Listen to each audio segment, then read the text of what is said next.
Hey, everybody, we're back to the Imperfect podcast. And today we are going to start with Keli. She's going to talk to us about the most successful hypnotherapy stories. I can't wait for this. So, Keli, let us have it.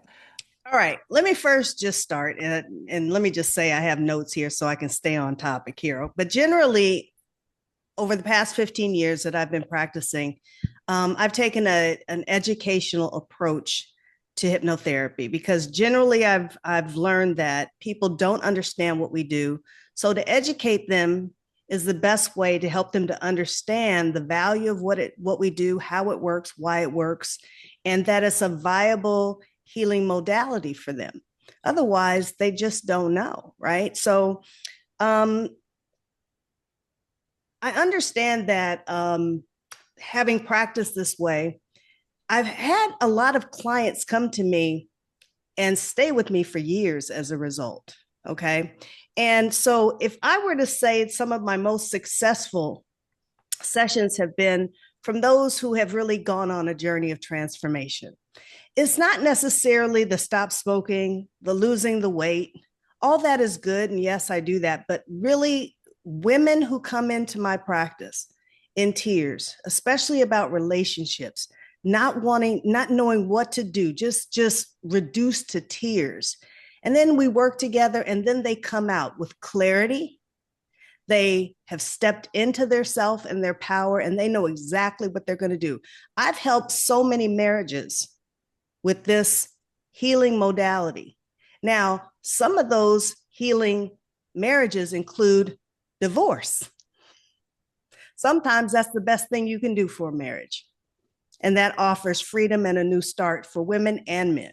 So that's not, I in my practice to reframe that is not a failure, but a growth opportunity. And that's oftentimes what divorce is a new and empowering growth opportunity. So I picked this subject today for both public consumption as well as for the practitioner, because I think it's good to reframe how we think and how we identify as success with hypnotherapy, because I think that sometimes if we get pigeonholed with success, i.e. quantifiable, stop smoking, lose weight, whatever, that we miss opportunities with people to help them on a journey of transformation. And that's really what I particularly think and identify as success, to have somebody start in one place and then grow and step into their power and really move into authenticity in their life and express from that place. I just love that. Now, all of us are different practitioners. All of us are on different paths and journeys. So we attract many clients that have traveled our same path and journey because we operate at the same frequency, right? So for every practitioner, their success stories are going to be probably most related to what their path has been, which is interesting, but I don't think people really necessarily understand that. And for the general public too, to understand that this really can be a journey that takes you far beyond what you can even imagine, to have you start in one place and take you through your healing and really step into what you want your life to be. And this can often give you clarity as to what that is, because for many of us, we're on such of a hamster wheel. Who has time to think about what that is? We're trying to survive. It brings you out of survival mode and into thriving mode. Okay. So that's kind of what I wanted to talk about today, That's a is to fantastic topic. share. Yeah, thank you. Thank you. I thought it's such one of my favorites. Well, I am reading into this a little bit because you being a Scorpio, I'm outing you. I'm a Scorpio. Yvonne is Mm-hmm. too. Not that Catherine doesn't enjoy transformational work, but there's something special about us Scorpios that will just rip the legs out from underneath it. And that's like what we want to do. This is our heart's desire. Come on, let me break it down. That's because we die and transform every day. Yes, we So do. we're the people that can hold space for other people to do the Yeah. same. I never thought about it in that way, Melissa, Yeah. but you're exactly 100%. I'm not afraid to go deep and dark. No, Let's go. I have had many, many Phoenix Rising moments. I've had some Right? really big crash and burn, life-changing moments, and I always improve myself Mm-hmm. rising up out of that. It has never failed. And so if I can do it, I know clients can do it, and I can hold the space for that kind of transformative energy. So Yeah. I hear what you're saying, Kel. Thank you. But that's a great example of that's our path. Yes. And that probably dovetails into your what do you call it? The human, what do you call Human that? design. Human Human design. design too, Mhm. which is such a great thing while you're starting to integrate that into this practice. It's a Mhm. great thing because it has everything to do with who's sitting in your chair and why and how Mhm. you can help them best.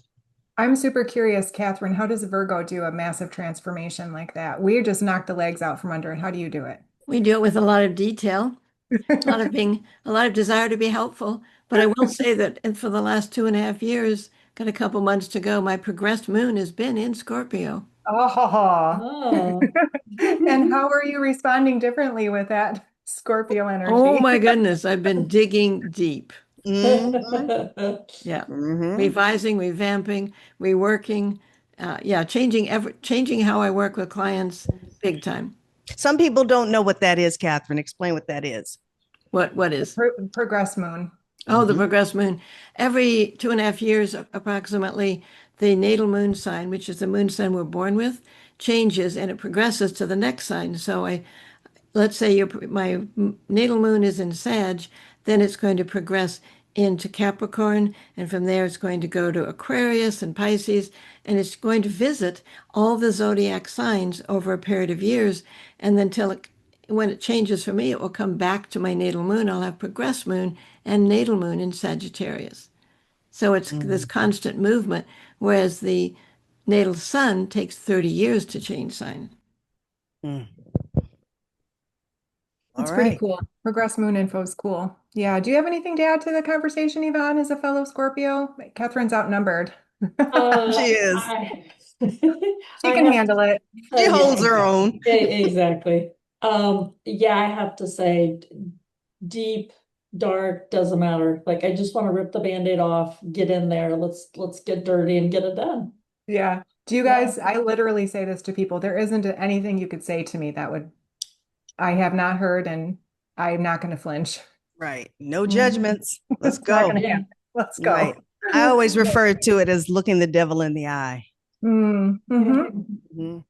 Mhm. Catherine's Virgo is going to draw up a contract with that devil so it won't bother her. And we're going to just, She was talking about whenever the Capricorn comes in, and I'm thinking Virgo and Capricorn, oh my God, oh, that yeah. together, oof, Well, watch out. they're both earth signs. I raised a Capricorn. Yeah, but together in the same, that's a lot. That's a lot. Well, that's all Well, right. Good in a good way. Yeah. getting lots of things done. Exactly. In a very organized fashion. Yes, Of and course. correctly. Yeah. Is there any other way? That's a beautiful thing. Kelly, I want to know from you because we've talked about this before, but not in a lot of detail. Have you ever witnessed a spontaneous healing either with yourself or one of your clients? Absolutely. Um, I think the most profound though was my own, and that's generally how it works, right? For you to really become an advocate for this work. In a past life regression, I lived a life as a drunken whore and in the Western era. And my husband died. And then my daughter died, and I wanted to die because all I looked at was grief and loss. And by the I was pretty. I had a son, so I had to survive to get him in a good place. And when I did, I took myself out. So the odd thing was that when I had my daughter, I was instantly saddled with anxiety, paralyzing anxiety. And what I learned was that cellular memory, I connected the dots, a cellular memory of when I became a mother really triggered all of that trauma from that past lifetime. So I was, okay, I can connect the dots. And I was generally concerned with my kids and my father. And in that life, my husband was my father in this one. So clearly could see the connection. What I didn't expect was 4 days later, it was just gone. And it was Mm. gone before then. That's when I noticed it. That's how profoundly healing this is and how subtle the healing can be. So yeah. Mm. Yeah. I've also Anybody had else? a fellow practitioner that was a colleague who is a nurse practitioner, and she had some metabolic issues. And through the course of through our work, it was just went away. So that was another one. Oh, that's awesome. Mm-hmm. You know, I've heard of people actually having spontaneous DNA changes and having, like autoimmune diseases shut themselves back off and things like Mm-hmm. I don't understand necessarily. I don't care. I don't need to understand, but I know it does happen. Absolutely. I think that it doesn't happen for everybody that way. It really depends upon where you are in your journey and how ready you are for the shift. If you've kind of come along in the emotional work and at a place that you're ready for the healing, I think that that's when it will heal. And of course, sometimes they're in your life plan that you're going to have it happen. And that's for another reason too, it's a wake up call that this Mhm. is real and sets you on a pivotal course. So there's many different reasons why it happens, I think, but it surely does happen. But it doesn't happen for everybody for that reason. It's similar to, sometimes in the transpersonal processes, people cannot gain an answer to a question they really want. It's just not meant for that. It's not meant for them in They're that not moment. meant to know. Yeah. Mm-hmm. How about you, Yvonne? Have you witnessed any miraculous healings or spontaneous healings? Well, to kind of piggyback on Kelly's comments, I would say that the most spontaneous event that I have experienced was that of my own. And it was an abandonment issue. I had a very bad temperament. So I could be triggered to, 0 to 60 in like a nanosecond. So there was no time to count yourself off, from Mm. 10 to 1 or off a cliff or whatever. Like I was just there. And it was with Catherine. And I'd already been seeing her on and off for a number of years, but I had never brought it up because honestly, I was kind of ashamed to even talk about the fact that I had this temperament. And I wished I'd have brought it up the first time I met her, quite honestly speaking. But maybe I wasn't ready to heal it then. That's it. Anyways, it ended up being a past life situation. And we went back in time, a few ancestries back. And once we resolved that issue and I was reawakened, I knew it was gone. I knew Mm. my life had completely changed in that moment. And I've not lost my temperance, but I think Catherine's been about 15 years. Not even Oh, sure, I lost track, Wow. but it that's was awesome. amazing. And I just remember Wow. thinking, I feel so free. And I don't know that I could even tap into it if I wanted to. I really don't. Like it is gone. So That's Wow. crazy with somebody that you struggled with and then it's just gone. Can't bring decades. it I mean, up. I was in my 40s when that happened. And my, well, anyways, it was just one of those things that it was like, if I didn't have this piece of me that behaved like this, I could love all of me, but that was not a piece that I loved. Like I Mm. really didn't love that part and I didn't want it. But man, when it was gone, it was like, oh my God, I can love all of me. Wow. Yeah, it was Catherine, you've amazing. been practicing for a while. Anything stand out in your mind? Well, yeah, I'd say 37 years. It's a lot of things to look back through. I'd have to say what I've had more than all of you Scorpios are sessions where I've had personal sessions where I've had epiphanies that explain the theme that I'm living in this life. Mm. You know, one of my colleagues regressed me back to being a 10-month-old baby at a time when you got dropped off at the hospital for your surgery, like you take your dog or cat to the vet, and then you come back in 3 days. Oof. And I made a Ooh, decision because of that experience that I could see when I had that epiphany that had shaped how I live my life. It was really, wow, very Okay. helpful to get Okay. that piece.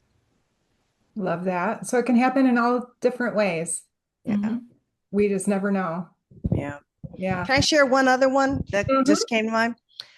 15-minute eye movement therapy session, trauma that had been lasting for a few years with this person. and I mean, was traumatized and couldn't go and research for um, life support, which was necessary for his job because it just triggered his trauma. And we did about three different cycles of eye movement therapy in 15 minutes, and it was gone. It was gone. That was shocking to me. So it doesn't take long. Sometimes just can really just flip the switch quickly. I guess when people are ready in the right circumstances, it happens. Well, there's a term for that. Gil Boyne used to talk about readiness for change. Mhm. And when they've reached that point, I think anything will tip them over to the other side. Mm-hmm. Good point. Good point. Well, the next thing I'm dying to ask you, Kelly, Mm. what's the most interesting case that you've had? Mm. Oh, where do I begin? I would have to say the most interesting case I've had is what has turned out to be the Jesus Chronicles. I would say that that is probably my most interesting one because the way it came to me, how the client came to me through smoking cessation, which is the most unlikely way for that to happen. And then my intuition kicked in because she mentioned that she had been a painter her entire life and commissioned to paint the image of Jesus. And she just didn't know why. She wasn't religious. She was spiritual, but not religious. The hair on the back of my neck stood up. I'm like, oh, because I had a knowing that I was going to come across someone in past life regression that walked during that time. And I would know for sure what the truth is. And she was the one. And then what happened was, because we did the whole, a couple of years worth of past life regression. And then the crazy part of it is that was like, what, 5 years ago now? Most recently, I've had three others come through. Three others that walked during that time, all from different perspectives. One from being a Roman boy, another one from being a tax collector, and another one being a commoner. All three were taught how to heal and brought through about how Mary Magdalene was as equal a teacher as as Jesus was. So that is my most interesting one. I mean, I have so many, but most of them have definitely come through past life regression, I will say, and future progression. Do you talk about those things in the book that just came out? I can't Sure remember did. the name of it. What is the name of that book? It's called Between Earth and Eternity. I have it. I just didn't remember the name Yay! of it. Yep. So people can really learn more in Mm-hmm. that book. Yeah. Yeah. Okay. And not only from my story, but I was just a co-author. I was a co-contributor. And there's so many different authors. And I think collectively it really is a opening up of spirituality in a different way for people to really gain from. So yeah. And there's Great a lot book. of people seeking out different perspectives now. So great timing. Absolutely. Great Yeah, it timing. is. Anybody else have a brief, really interesting case they want to share? You Catherine? know, I had a lady I worked with quite a few years ago now. She was 81. She came in for a medical condition. She had IBS. And was it bizarre? I liked her. I remember her because at 81, she said, I have a good 10 to 15 years left. And she said to me, and I don't expect, she said, I don't intend to feel like this. She said, I don't intend to spend them feeling like this. Mm, And she did everything I asked her to do times three and was virtually symptom free when we got done. wow. I just That's loved, she was awesome. feisty. She just was not going to put up with this. It was unacceptable. I loved her attitude. Yeah. Yeah, we can see how she changed your energy. You still have that, Yeah, you talk about her, you're just exuding that yeah. thing. Great. Loved her. I loved her. I will, terrible hypnotic subject. She did not know how to relax. She did not, but she listened to a recording three times every night, every night, three And times. that's what did it. That's what did it. That reinforced it. That's really good. Yeah. Sometimes we talk about adults and our issues and changing that programming, right? Or changing that tape. this stuff is great for kids. I've seen such profound transformation with kids because there's so much less to undo than our old butts, right? So something that comes to mind is a 16-year-old kid that came to me for confidence issues and regressed him, and he was a 16-year-old architect of the pyramids. Mm. He was building pyramids. And Well, he explained how the grid worked and how the grid worked with the energies of the pyramid and why they are and where they're positioned, and named all the different pyramid systems that fed into the grid. This kid didn't know this in his waking consciousness. It was Easter Island. It was all these different places that he's rattling off. You know, it was amazing, amazing, amazing. And that changed him. You know, he to be able to experience yourself fully empowered. I'm not going to go into how it also talked about it. They had ET help.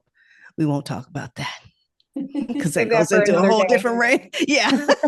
But he brought that through too. You know, those walls didn't move by themselves, you know? So, but yeah, kids can really benefit from this and change literally the trajectory of their life. Even kids on the spectrum. Had one that came to me for testing anxiety, and we did the work. He tested for high school. He was coming out of junior high, and literally earned a scholarship for high school. He tested so well. Wow. So this stuff, they really take well to this stuff. Well, have a couple minutes left. I have another question for you, Kelly, because you mentioned it earlier, but this one, you mentioned your intuition kicking in. So I want to know, have you ever been in a session, you had a plan, and then you were intuitively guided to change your plan, and that completely changed the trajectory of things? Most days. Most days. But I have to go back to the same thing when I talked about the painter who came to me for the smoking cessation, and then we uncovered this whole journey of the Jesus Chronicles. That is a prime example of that. But I have to say most times, and generally, when if you know, even sometimes, even as I've been working with my intuition as long as I have been, I'm left to feel uncomfortable sometimes. It's like, that's kind of fringe. Do y'all really want me to do that? To speak in spirit. And I'll feel the discomfort and do it anyway because I trust. And lo and behold, full circles, like, damn, that happened. That really happened. And you understand why. Mm-hmm. So yeah.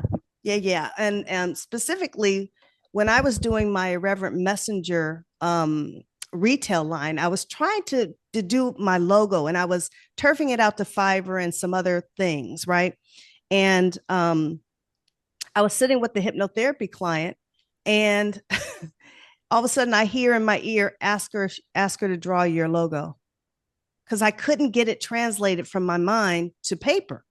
And I said, we're not talking about this. This has nothing to do with anything. And they just kept. I said, hold on, time. I'm sorry. Do you draw? Because Spirit's telling me to ask you to draw my logo. I'm sorry. I don't know where that's coming from, but I just, I'm the messenger. I just deliver it. And she looked at me and she said, I draw abstractly. And so she said, she kind of looked at me like, I know you kind of crazy, but this is even crazy for you. But she went home and she drew something with pencil. She called me and said, I'm sending this to you. Do you know it was exactly what I saw in my mind's eye that artists could not translate for me? Like, look at that. Look at that. That's cool. really So that cool. came through. Mm-hmm. I love that. Mm-hmm. Love that. Not Does that exactly a happen? hypnotherapy story, but still. Well, you were in a hypnotherapy session, I so it was. counts. I absolutely was. Well, I've known you for a while, and I know that that kind of thing happens too because you're just in tune with your inner voice. You're in tune with it. You pay attention to it, and you trust it, and you incorporate it. So, Yeah, but everybody's got that ability. Mhm. And I They think that's do, part of my but you job trust here. it. Well, it's just like exercising a muscle, and it's Uh-huh. everybody's birthright to do it. So it's the only difference between me and someone else is that I'm practiced at doing it. So part of Mhm. my mission is to help people reconnect with that, to know that they have it and to use it because it guides you through life. in Yes. amazing and miraculous ways, literally. Mhm. Yep, absolutely. Well, Keli, do you have any following close-up remarks you want to talk about to sum up this topic of the most successful hypnotherapy? I would really say that for both practitioners as well as the public, anybody who comes across this video is for a reason. Everything happens for a reason. So consider it, because it really can help you in ways that you can't even imagine. And for the practitioner, that's for the public. For the practitioner, don't limit yourself. Don't limit yourself at all. And don't be afraid to take the journey with your clients. Sometimes we really have to work to get out of our own way and stop being so technique driven and take the mind, body, spirit aspect of the client. And you really will have deeper transformations and deeper relationships with your clients and greater outcomes. I love that. I love it. Catherine, you have anything you want to wrap up? No, I can really relate to what Kelly's talking about, is following your intuition. Because you know what? One of the early times when I argued with that voice, the next time it yelled at me. So, all right, finally. Keli gets clobbered over the head regularly. What you call spiritual 2x4s. Yeah, Yeah, it helped me. Catherine doesn't want to get yelled at. You know what? I did not grow up in a household where yelling was ever part of our life experience, as long as my mother was home. When she wasn't home, then all bets are off. But no, we didn't. We didn't yell. We didn't yell or slam Oh, doors. I love it. Still don't What like about it. what about you, Yvonne? You have any remarks you'd like to add as we wrap up? Yeah, I would definitely say listening to our intuition is key. I had a client that I worked with 5, 6 times, and I couldn't come in the front door, the back door, the side door. Like it was just really frustrating me. And in the middle of, well, during the session, this voice was like, ask her this. And I'm thinking, really? Like, okay. So it wasn't a modality. It was just like, all right. So I said, is this a problem for you because you're always in survival mode? So you're not willing to be vulnerable. She Mhm. said, I don't have time to be vulnerable. I'm in survival. I'm like, but what if you were vulnerable? And that just like the wall just came crashing down. Beautiful. And from that point forward, able to access her feelings and her emotions. And that's when the real work started. So, Oh, that's beautiful. I loved all of this. I loved all of it. Well, thanks everybody. Thanks for a great topic, Keli, and everybody's commentary. That was really fun. And we'll see you all in the next episode. Okay, take bye. care. Hi.